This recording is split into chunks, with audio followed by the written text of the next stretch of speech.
Perayaan Natal dan Tahun Baru 2021 pagi ini, Sabtu 25 Desember 2021 di Kota Palembang, disambut dengan banjir di hampir setiap sudut kota yang dikenal dengan Venesia dari timur ini. Banjir yang terjadi di Kota Palembang pagi ini karena intensitas hujan yang cukup deras yang terjadi sejak tadi malam. Dari informasi yang berhasil dihimpun, banjir terjadi di hampir semua sudut kota Palembang, seperti di Jalan Jenderal Sudirman, Jalan AKBP C. Agus, Jalan Sukabangun 2, hingga di Jalan Aryo Kesumo, tidak jauh dari rumah dinas Wali Kota Palembang. Dilansir dari berbagai sumber, banjir juga terjadi di Jalan R.E. Marta Dinata, Yayasan 1 hingga 2, Ajendam hingga Gereja Ayam Sekojo ketinggian 1 meter. Berbagai keluhan serta postingan banjir di Kota Palembang juga banyak disampaikan masyarakat Kota Palembang melalui sosial media, seperti yang disampaikan salah satu mantan pejabat di Provinsi Sumatera Selatan.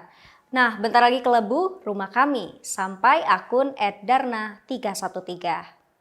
Beberapa akun media sosial pun memposting kondisi banjir yang terjadi. Hujan deras yang terjadi dini hari menyebabkan banjir tidak hanya di ruas jalan, tetapi genangan air sampai masuk ke rumah warga.